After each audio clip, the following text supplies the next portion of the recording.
Buno obubaka bugende eri bannaffe mwenna ba nkuba kyeeyo, naddala bannayuganda abawangalira mu mawanga ga Buwarabu be bayita ba migrant workers abali ku short term contracts ez'emyaka 2 n'ogumu.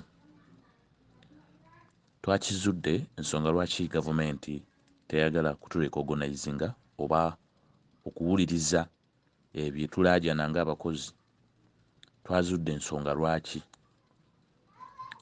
nga n'ekimu ku byo kwe kubeera nti ffe ffennyini abakozi abaagala obwetwaze ate tetulina bukulembeze, tweyawulayawulamu ne tukola obukundikundi. Ffe ffennyini tetusobola kwekulembera, n'olwekyo gavumenti egenda kujja ate yeefuuke ffe okusobola otulaga ekituufu nti ffe ffennyini twalema okwekulembera, wabula ne tukola ogw'okwekolamu obukundikundi, okwerwanyisa, okuwemula n'okwekolamu ebiguruupu. Instead of forming one unit where we belong, we chose to belong to cocoons and different clusters which never unite us. A very big symbol eragira ddala nti ffe ffennyini tetutegeerekeka, so they can't deal with such people. Ekyo mukimanyi bulungi nnyo, naddala abaganda baffe ba bloggers n'abalala, buli omu akozesa channel ye nga bw'aba asobodde, well and good. Abalala bavaayo ne bakola ebibiina eby'enjawulo, replicas of what would be a common voice, but that has not yielded much. Only it has gone ahead to divide more people in the minds, not to focus on to what matters in regards to their welfare and their rights protection. So ensonga emu ku zo lwaki gavumenti ekyatulaba nga bwe tuli. Ffe ffennyini tetulina bukulembeze, ffe ffennyini tetwagala kwekulembera. They cannot recognize us when we are such divided. That's one. Number two, abantu oba betwandiise bammemba baffe bwe tulwanirira oba betukulembera, bammemba bannaffe, they are not willing to join either these small cocoons willingly or even a bigger unit or a bigger voice where they have to speak and get represented. Government deals with organized people who are committed to order or social order. That's why they can easily recognize a big social entity or association once it proves being capable of managing others or trying to help others to have some kind of order and represent their views. Therefore, the habit of Ugandan migrant workers who are rampantly or commonly seeking for help, themselves not being willing to subscribe or to belong, is a clear image that is sent to government. Tetuli willing nebyetwagala tetubimanyi. Am I clear? I want to be open to you this time. Gwe wenna biwulire, oba oli buloga, oba oli ani, oba oli nkuba kyeeyo. Ensonga lwaki policies tezikyuka, obuyambi bwe tuyaayaanira okufuna tebubeera nga bwe buli, abatukulembera abaweebwa ofiisi za gavumenti nabo okutuvuga nga batuza ku kkono, kyokka nga tukimanyi bulungi tulina kudda ku ddyo, ne batujja we tuteekeddwa okutuula ne batuteeka mu bbuutu. Abantu abo babikola kubanga ffe ffennyini we have proven them nti tuli babuyabuya, tetumanyi kye twagala. Twasalawo twetika ekigambo Kadama ne ssekadama ku mitwe gyaffe, olwo ne tusiriwalira ddala, ne tulema n'okufokasinga ku kiki ekiri mu mateeka, ki ekiri mu conventions, ki ekiri mu biragiro. Gavumenti ejja kudiringa naffe mu ngeri bw'etyo Lwekyo mbakubiriza gwe naali eyo ng'omanyi oli ku lulwo ku lw'okuba wafuna omulimu n'ogenda ebweru, sinakindi weesigulira kampani yakutwala, olwo terunatuuka butuusi, mu mirundi gy'olizunga ebweru w'eggwanga lujja kuba olunaku lumu weetaaga kye bayita obuyambi okuva mu bibiina by'abakozi. N'olwekyo bagamba nti ekijja omanyi kinyaga bitono. Tusuubira nti singa ffenna tukkiriza nti kye tulwanirira okufuna ly'eddembe ly'abakozi ab'awamu, tebagenda kusengekako ly'abano wali balekeyo eri abali, tebagenda kujja bagambe nti nti kakati tukkirizaako eri abano eri abali ne tulireka. Si bwe bagenda okukola, ku lw'okuba bano balina kakuuni yaabwe, bano tubakkiriza bali tubalese.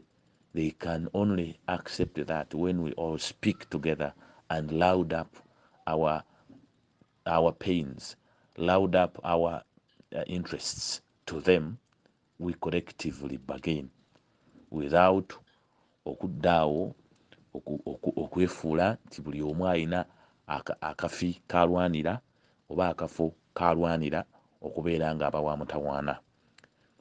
Mbakubiriza mwenna abali eyo nga mmaliriza nti ekigenda okutujja mu mbeera eno eya endooliito ze muwulira n'okusobola okusettinga way forward ku yonna gye tugenda okukolera, because kati gavumenti eteekateeka okuleeta endagaano endala mu mawanga amalala nga Dubai oba UAE n'amawanga amalala okusayiningayo bilateral nti baggulewo zones endala. Naye singa eba ezireese, are we going to continue divided like that as we are in Saudi Arabia?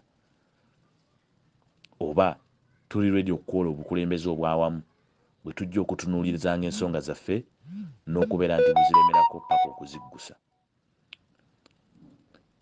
Ebibuuzo ebyo mbibalekera era nga mbagamba muli bantu bakulu, mwesalirewo. Ffe nga Migrant Workers Voice twavaayo okuva lwe twali recommended by government okuvaayo okuvoisinga ebizibu bya bannayuganda abawangaalira ebweru. Gavumenti yatuwa recommendation eyo, si ffe twessaawo era tetubeesibaako, but we have done our part and we are giving you feedback.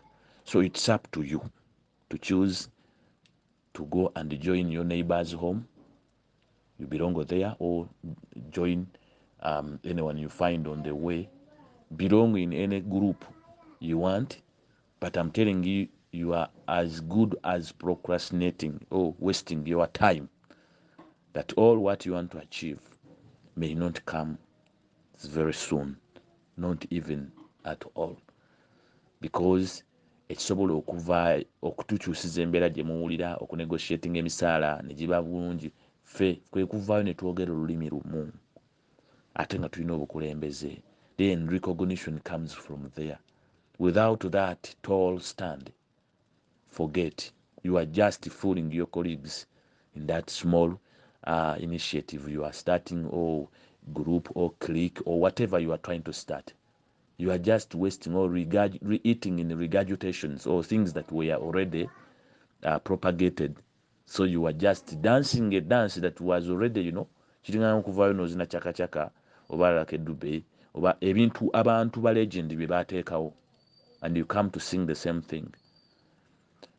In other words, as workers or workers' body, we should try to be innovative in a way of creating solutions to our colleagues, to solve problems of our members, being that fe abakulembera ebibiina tuyinza okuba tusuumuseemu mu ntegeera ne mu ndaba y'ebintu.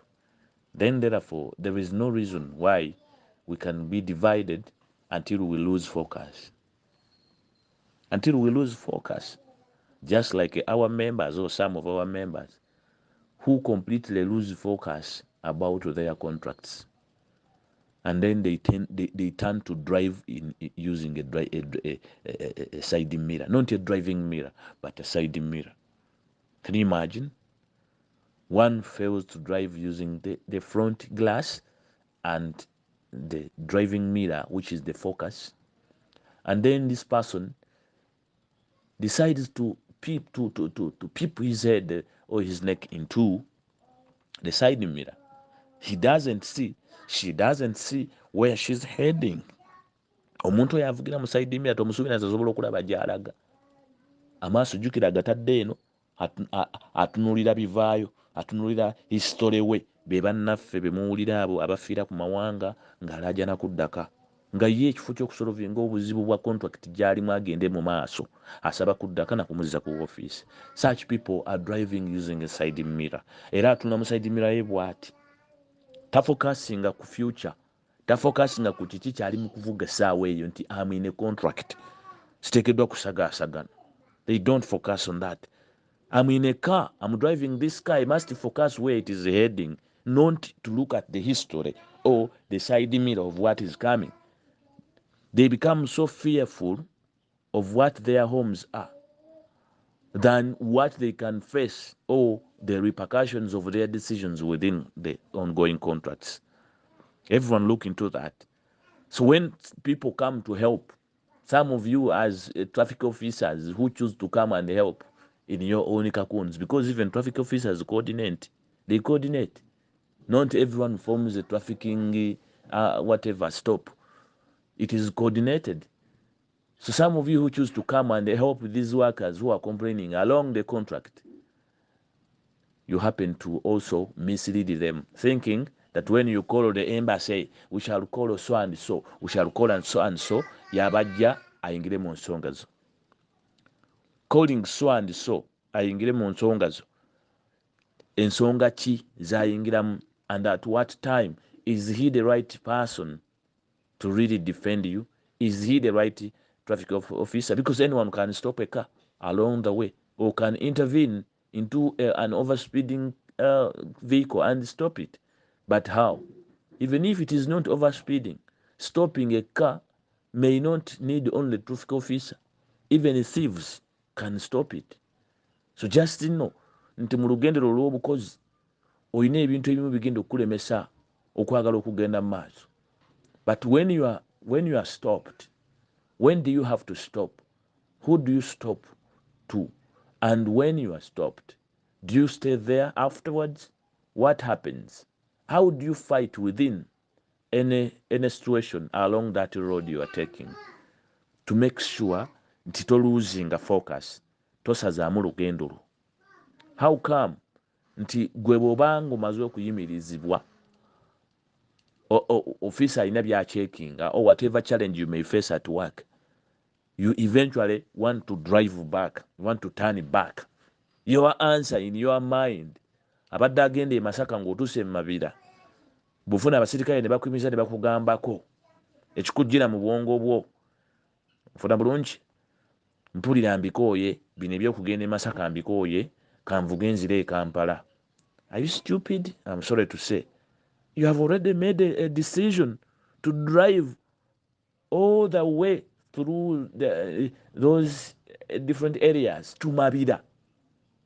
And you are yet to cross Katonga to head to Masaka. But when you are stopped because of entondo, because of obutamanya the importance of your journey, unless nga bobadde tomanyi kikutwala Masaka, that's when you can choose to ask or to drive back. And for a person who knows to negotiate, talinda na basirikale kumugamba nti tutwale kuki, muntwale ku main office yamwe, ntwala ku CPS, muntwale ku CPS. Why do you ask to go back to a nearby police station when a traffic officer can sort you there and then? Ensonga lwaki baleeta mobile gadgets nga traffic offenses ziggweraawo oba bakuba lisiti oba bakola ki? They do not want to cut off your journey. They either prioritize your destination, your journey, and make it important. Similarly, when you look at we migrant workers, do we have that kind of mind? Oba tuluwoleza mu bangamba kasita akuyimiriza, kasita ofuna ebikutawaanya, mukama wo kasita akumme ekyokulya, kasita kukola kino kino, yimirira, tobikolayo, togira bwoti, saba bakuzzeeyo. Who do you go to Masaka for? Who do you go to these to Saudi Arabia for? Who do you go? Who do you think you are? You go there for who? I think it is for your family, and you are the first loser. Mind you, when you return to Uganda, there is an addiction about going abroad. You become addicted. the effects of addiction will come and you feel like you can no longer fit in Uganda. Therefore, how best are you handling? Are you handling your speed, before you get used? How are you handling your decisions within hard times? Are you willing to continue and complete your contracts peacefully so that you create a ground that can necessitate you or can give you a way to always return when time comes? Are you aware that Uganda's economy is still struggling and your excitement to return and relax home can be a disaster for you? Are you aware? Are you aware that some of your colleagues are buried here in Uganda? Not dead, but they are buried alive. And yet they cannot have any chance to travel again, especially for those who have gotten HIV, AIDS from Saudi Arabia and Dubai. Naye nga wamufunira ku kyeeyo nga weegala banja. Those that have come back limping nga balemadde, they can no longer travel because they are not physically fit. Those that have come back when deported can no longer have a chance to travel to some of these countries.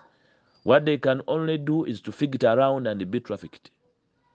All this is happening, and I want to tell the bloggers, please stop exciting these workers into yabonyebonye bamuzzeeyo omwana wuyo abonyebonye bamugwe mangu bamuzze waka, and you build something in their mind to make them disregard the opportunity they have to actually use the obligations given by their contracts to compel their bosses. Tembawa chance you. What you only know is to get excited and talk anything. And some of you have got no expertise on how to argue these things out because you are not civil attorneys. You have never attained any knowledge about these bitter truths in the civil law that must be talked about. How many of you, the migrant workers, abaliyo oba buloga abamanyi kye bayita labor law and how to go about labor disputes? Oba mulimu excitement ya politics, you mix in politics. Immediately somebody complains in Saudi Arabia, for you remember how Museveni has stayed for too long in power, and therefore you have got a chance to shout calling everyone, and then everyone, you divert the whole point of the girl who is suffering, and then you turn it into political. There otandika okuwulira abagira mwana waffe abonyebonye era gavumenti eno mbi nnyo, but it is not government torturing this person. Maybe the bad policies that government is not looking at, or the lack of better policies which we are not proposing together as workers. We have deliberately chosen to go into cocoons, into clusters, into bigurupu muli oli mu kigurupu kyakuwemula, muli ku TikTok mwakola gurupu ya dduyiro mubeera okwebamba as if and the next day abadde yeebamba ogenda nga bamulangirira mu babonaabona oba bafunye obuzibu nga naye ayagala buyambi bwa gavumenti. Simanyi buli kibiina gundi munyambe. Ebibiina baabitandikawo mubasasula kuba bibiina byabakozi ate nammwe mukola ssente nga nammwe munyumirwa basasula nga mukola. Bino bibiina by'abakozi era muteekeddwa bicontributingako. However, our best interest is in seeing we all speaking with one voice under a leadership, a single leadership, a single sovereign for social order. Otherwise, without we having a strong sovereign as migrant workers from Uganda, don't expect to have any going by the status quo. Nti olwaliro tetunnagenda mu mukago gwa Africa. The only sovereign we can seek for is that of Uganda. Being members who are coming from Uganda and together mu nsi endala, we need a sovereign coordination, a sovereign leadership, which can help us negotiate our issues, where we all align and listen to and be compelled to the common agreements or terms that we have decided to bond ourselves. So, for you who is there, nga okyalowooleza individualism nti ogenda kukola kantu ko gwe nga gwe obeerawo ng'oli bibyo, you are just wasting your time, procrastinating and doing time wastage. Lowooza ku binene by'oteekeddwa okufunira awamu nga insurance, social welfare, or all of us contributing to the social welfare, aiming at having an emergency fund, which fund can always assist us in challenges, in distresses. When we return home, some returnees return to Uganda when they have nothing, they are empty-handed. Alaba bakomezawo na mu bisando, gwakomawo ng'oyambadde bulungi amakaaya go, you are lucky. Some of your colleagues return here when they have been totally shattered. And even if you return with money, some of you have been seen when you return, because you don't know what to plan for it. Yes, no danga teziriwa, and you must be patient because you won't kill yourself. You rather use a chance to go back. But when you go back, what comes in your mind? Are you going again to send that money to people in Uganda and the way you found Uganda? Mukirowoozeeko, omanyi mweyisaako, ate abamu bwe mmala ofunagana amagezi gaffe ge tubawadde, ng'olumudda ku mikutu gyammwe mweyogeza nga ababitegeera ennyo, ng'oyongera obuza abantu mbu bakwegatteko kati otegeera nnyo, era kaakati olinawo bw'obuulirira naawe ku mukutu gwo. How many do you have? I mean, there are many Ugandans which ought to listen to this message and get this common understanding. But the thing you do is, the mistake you do is you copying this message and wanting now to start your own clique, which we are condemning. Because some of you use this knowledge, ennaku zino twali twalekeraawo okuvaayo okubawa this kind of light. But when we give you this knowledge, n'obangukamu mu bwongo katono nnyo ng'oggulawo bulogo channel, ng'otandika okudda okwo okwasama, era kakati mujje tubitegeera nnyo, era abawalabu abo. Now, I will also talk about the people who are spreading hate about these Arabs. We may be having a discontent about these Arabs. You understand? These Arabs, they are mistreating us. They are doing ABCD. But the fact is that they have not also stopped employing us. Amidst we complaining, we have not also stopped going there or to them amidst our complaints. Therefore, it is a win-win. These people, since we cannot stop going to them, then we should limit ourselves from always hating them. Because it is to them, it is to their mercy we always run to when we lack employment. It is to their mercy where we go when we lack support. When we lack what to eat home, we run to their mercy. What we only have to do is to organize ourselves, not to divide ourselves against them. That's wrong. Some of us are going to end up hating them for nothing, rather than organizing ourselves and get to plead for our right, to plead for what we deserve, for our welfare, which they can offer, but only that they don't know what we want. Even the government itself doesn't know exactly who are we, because we have all failed to pronounce and align ourselves to a one leadership, which can be our administration. I want to end this and not make it too long by advising you people, whoever, you may have formed a small kakuni, an initiative, whatever you have formed, stop boasting that you are big.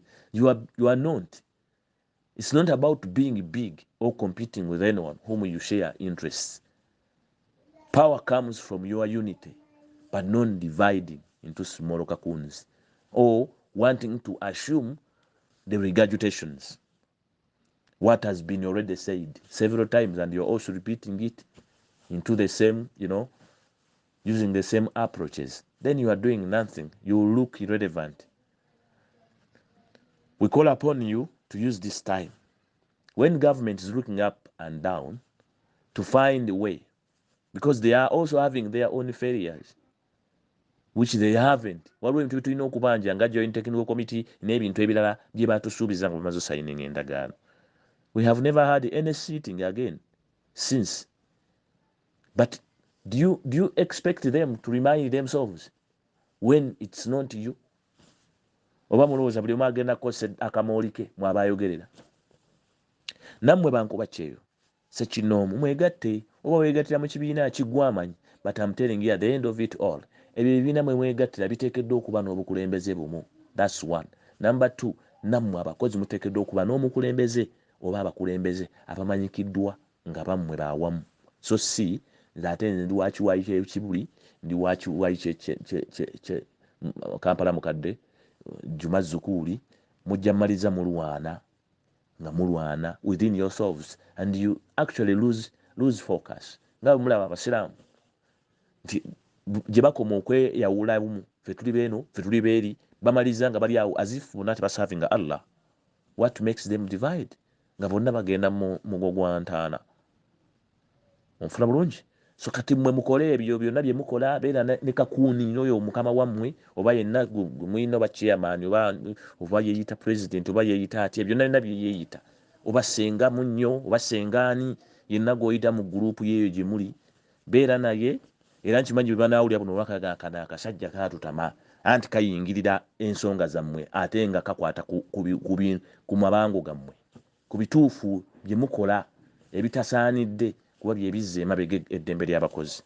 So gwe beera eyo weewuguusize eyo, beera eyo weebuzeebuze, but I'm telling you the bigger picture which we have to focus to tells us to focus ahead of us, to look at where we are heading. I will review some question that you would ask yourself, is labor movement or labor abantu okuseekinga emirimu, is it going to stop today? That's one.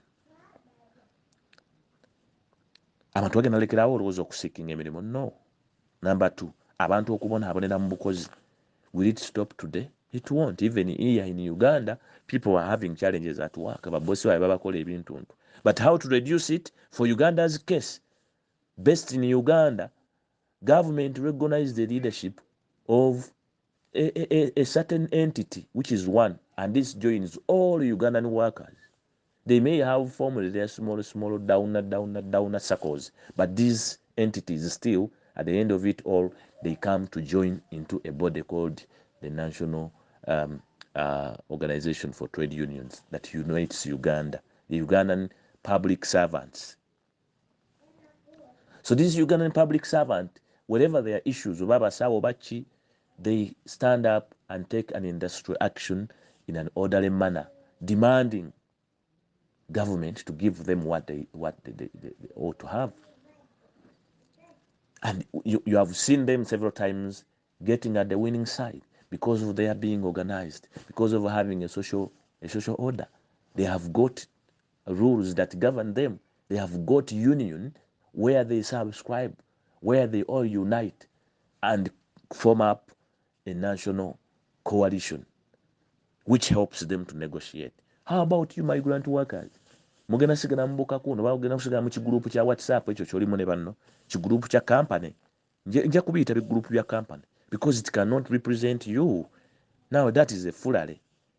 It cannot represent you. It cannot. Do you mean they can represent their profit interests and then your rights? It is just a hoodwink. Kulabukuzi gwotegere nti wano sinaawo anse kyamazima kiri nti ndiwo kalampaane kweyogeza era ffe tuli ba kampani gundi, ffe tuli ba kampani gundi, but lekanaggwamu ojja kijjamu enjawulo. Nga nabo gabamyuse nga mukama wawo akukoza ekintu ekyewuunyisa oba ng'ofunye ekintu eky'obulabe wa mukama wo naye nga tebalina ansa ate nga naye tebasobola mumugambako. Nga ne family we yeete tunampangali ebuuza ebibuuzo naye nga tebalina ansa. Kebe government nga terina ansa. That's when you understand nti nali neetagako abantu abatali compromised nga bali just on my side, nga tekuli yabaliisa wabula nga nze yabakola ki yabaliisa.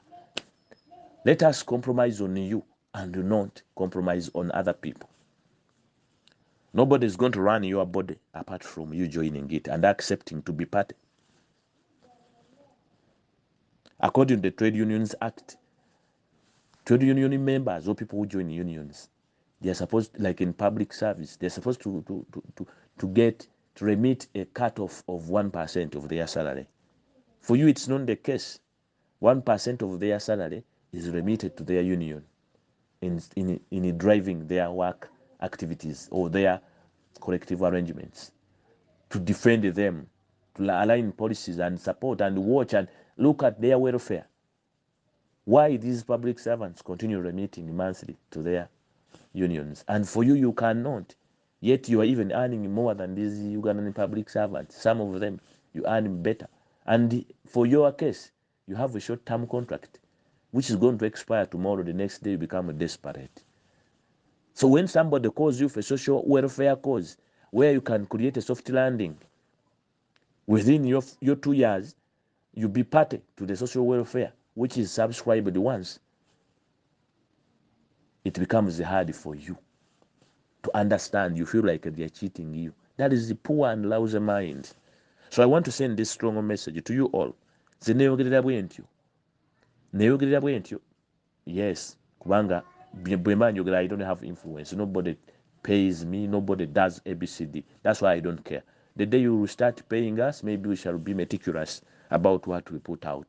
Sometimes tujja kusobola okubeera nga tetubabuulira ndowooza tetubabuulira bye mwagala kuwulira kubanga munaye mujja kuba bakama baffe.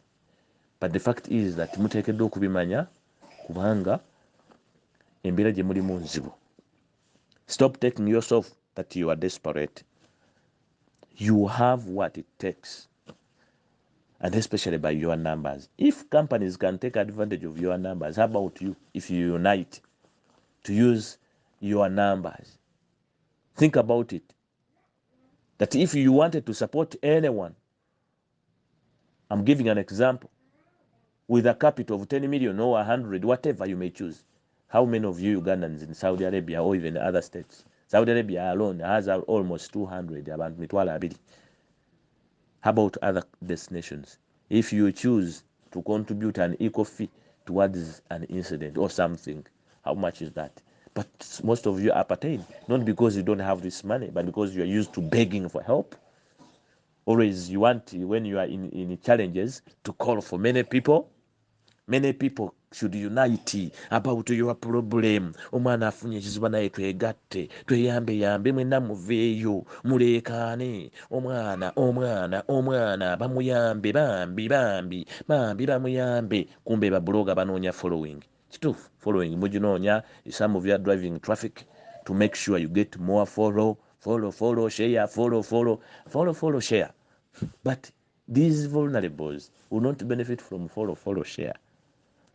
You will push, but why do you want to join in problems? Why don't you say follow, share in times of development, that you have a development agenda, a welfare scheme or program that can help all these guys who are distressed to always have an assured fund, an assured way of living without stressing or lacking, even when they are in times of distress or deported or lost a job.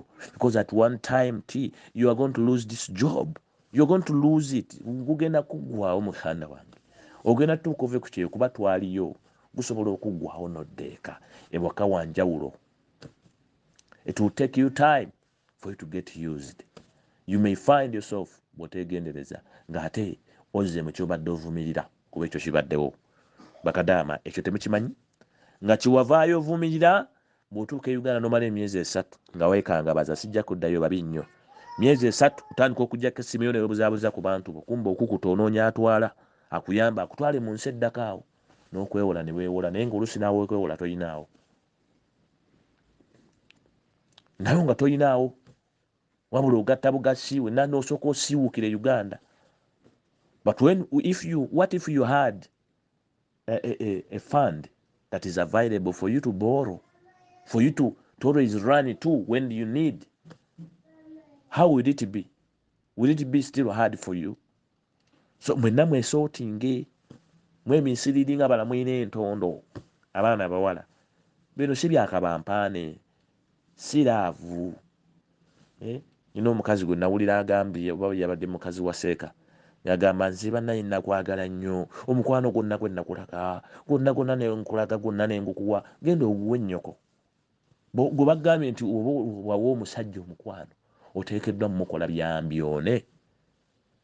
Omuntu bw'obanga omuwadde omukwano, obanga omuwadde ekisa, oteekeddwa ate kumusa ku ransom. no. Ensonga lwaki tubagamba nti olw'okuba nti abamu temumanyi lwaki mugenda ebweru w'eggwanga n'embeera ki ekireeta. Abamu olowooza nti otegeera nnyo, wakeera nnyo ggwe n'obaza, wabaza nnyo era bwe wabaza n'oba mugezi nnyo okusinga ku bawala abali ku kyalo ewammwe, ggwe n'ogenda ebweru n'ofuna kyansi n'ogenda ebweru, abalala tebaasobola, gwe yalina omukisa. Era mwewana n'okwewana nga bwe babazaala n'emikisa. Mwana wattu si mukisa, ekyo ky'oli n'abalala bakisobola naye nga byatabuse we wali obuzibu. Ojja tandika okulaajana nga bwe wakola buli kimu ky'oteekedde okola. Bannaye byonna nnabikola ne bankola bwe bati, gundi lwaki wagala n'obikolera famire yo byonna bye wakola ebyo? Ebintu bikyuka nga you have got to just contain your head. Ku namba 0700775501 kuba oyita okwegatta ku Migrant Workers Voice Network Association, ekibiina ekitugatta wano mu ggwanga ffenna ng'abakozi abakolera ebweru. Thank you.